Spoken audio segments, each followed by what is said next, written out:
The Goonies, but Star Wars. Now, that's an awesome elevator pitch, and the trailer for Skeleton Crew looks great, but after the last 10 years of Star Wars content, what can it really do for the future of the franchise? The last few years haven't been the best for Disney Star Wars. With a few struggling films, lackluster retcons, and even Season 3 of The Mandalorian releasing to huge disappointment, it didn't look good for the IP or Lucasfilm as a whole. And then, Star Wars Acolyte happened.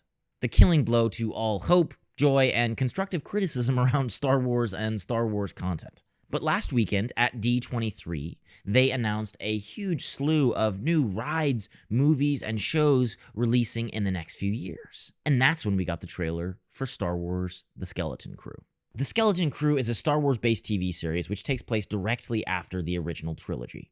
A small cast of characters discover a lost Jedi temple and go on a wild adventure. With huge inspirations from Spielberg, Goonies, Stephen King, and more recently, Stranger Things, I have to be honest, I think this show has huge potential.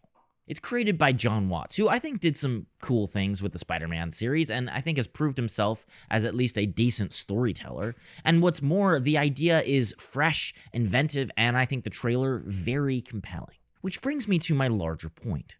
The question everyone's been asking arises. What does this mean for Star Wars?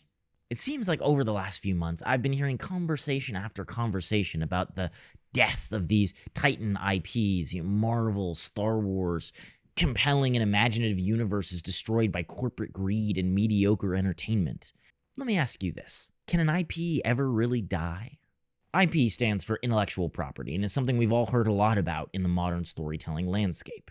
Now, of course, I have no problem with movies or television based off of previous works or ideas. Some of the best films are based off of even better books and plays. No, I'm talking about the big stuff. I'm talking about Star Wars.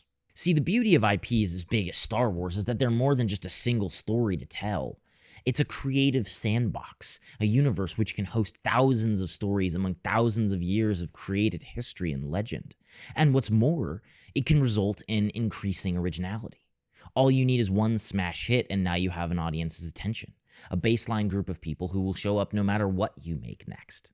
I think it's really easy to write off things like Star Wars, things like Lord of the Rings or Marvel in the modern era as these massive corporate titans, things that result only in mediocre content or blind unoriginality. And I get that. I mean, look, that's something that certainly Hollywood has struggled with over the last few years, but I think we forget the successes. I think we forget the beauty of the original Star Wars series or the original 10-year run of the Marvel Cinematic Universe. And I think that while it does operate within the corporate machine that is Hollywood, a necessary corporate machine, right? Something that gets artists opportunities, jobs, gives them the ability to keep doing what they love. I think we easily forget the bonuses.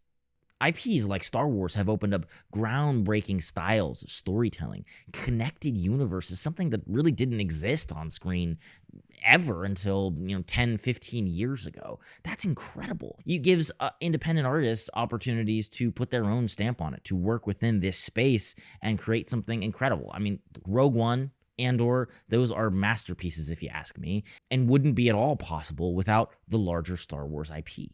All you need is one smash hit, and now you have an audience's attention, a baseline group of people who will show up no matter what you make next. That is powerful. That is creative freedom and allows a storyteller to take risks, to do things that haven't been done before, to make unconventional content and know that there will be a set group of people who will show up, who will take a chance and see it anyway.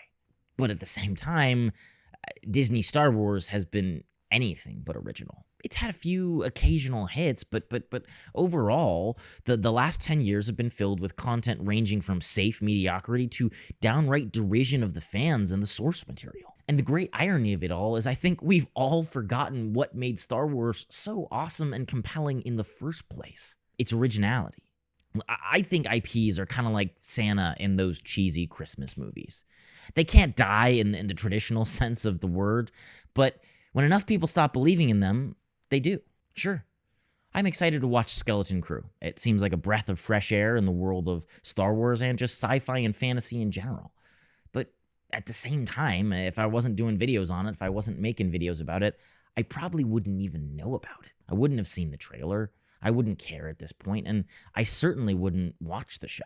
I don't see how one good show, two good shows, five good shows could undo the damage that has been done to Star Wars, the fans that will never watch it again. So instead of waiting for Star Wars to be Star Wars again, maybe we should remember why we liked the franchise in the first place and set out to find a new Star Wars, the next generation of storytellers, the next universe to escape to, the next artist to support. And if you can't find that, maybe try and do it yourself. But what do you guys think? Are you excited for the Skeleton Crew? What do you think about the future of Star Wars and Disney, Marvel, these huge IPs in general? Do you think that the Skeleton Crew can save Star Wars? Let me know in the comments down below. And as always, keep reading, keep writing, and I will see you all in the next video.